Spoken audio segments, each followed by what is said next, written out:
안녕하세요. 구명모 법무사입니다.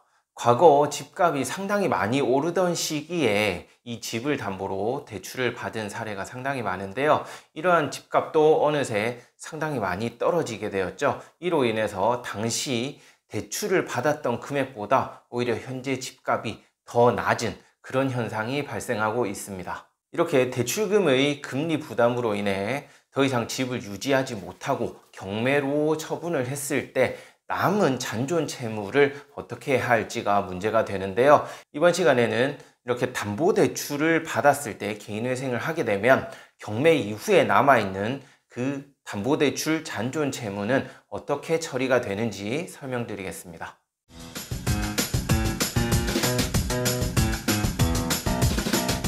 최근 집값이 바닥을 다지면서 조금씩 상승 추세에 있기는 하지만 과거 약 2년 전에 급격하게 올랐던 집값에 비하면 상당히 낮은 상태를 유지하고 있는데요. 거기에 더해 최근 뉴스에 따르면 주택담보대출의 금리가 7%를 초과할 예정이라고 하죠. 일반적으로 담보대출금은 금액 자체가 크기 때문에 금리가 조금만 올라도 그 대출금에 대한 이자 부담이 상당히 커집니다. 이로 인해 집을 포기하려고 하는 사례도 상당히 많은데요. 문제는 집을 포기한다 하더라도, 즉 경매로 처분한다 하더라도 경매 후에 남아있는 잔존 채무가 있게 되는 것이죠. 이 잔존 채무를 어떻게 처리할 것인가가 문제가 되는데요. 이러한 경우 개인회생을 신청하게 되면 경매 이후에 남아있는 잔존 채무도 정리를 할 수 있거든요. 예를 들어 설명드릴게요. 집값이 약 5억 정도 하던 시기에 집을 담보로 대출을 약 80%, 즉 4억을 받았을 경우 이때 현재 집값은 3억 5천까지 떨어졌다고 가정을 해보겠습니다.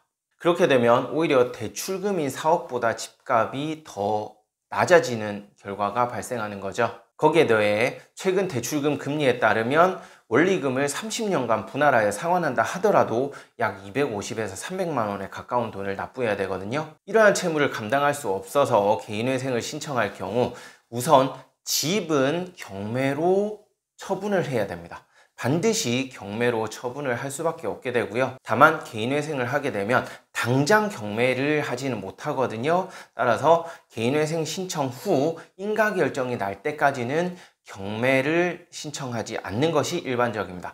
따라서 인가결정 이후에 경매를 하게 되는데 통상적으로 개인회생이 아무리 빨리 진행된다 하더라도 인가결정까지는 약 6개월에서 1년 정도 소요가 되거든요. 경매 이후에 이사가는 것을 미리 준비할 여유 기간이 있는 것이죠.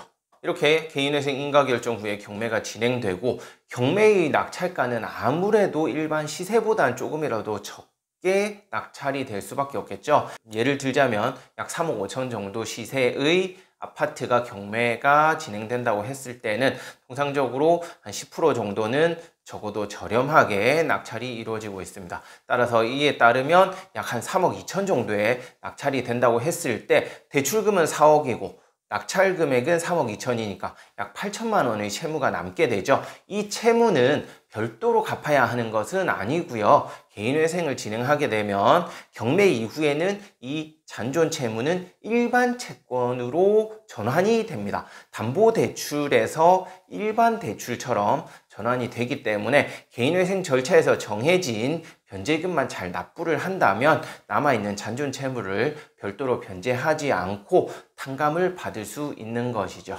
이번 영상 참고하셔서 혹시라도 본인의 집이 대출금보다 더 낮은 가격에 거래가 되고 있다. 이러한 경우에는 적극적으로 개인회생 절차를 밟는 것을 고려해 보시기 바랍니다. 네, 끝까지 시청해 주셔서 감사하고요. 구독, 신청, 좋아요도 꼭 부탁드리겠습니다. 그리고 매주 수요일 오후 10시에 개인회생 파산과 관련한 개인회생 라이브를 진행하고 있습니다. 참고하시고요. 개인회생 라이브에 참여하셔서 실시간으로 질문 주시면 제가 바로 답변 드리고 있으니까 시간 되신다면 꼭 참여해 주시기 바랍니다. 네, 이상 구명모 법무사였습니다. 고맙습니다.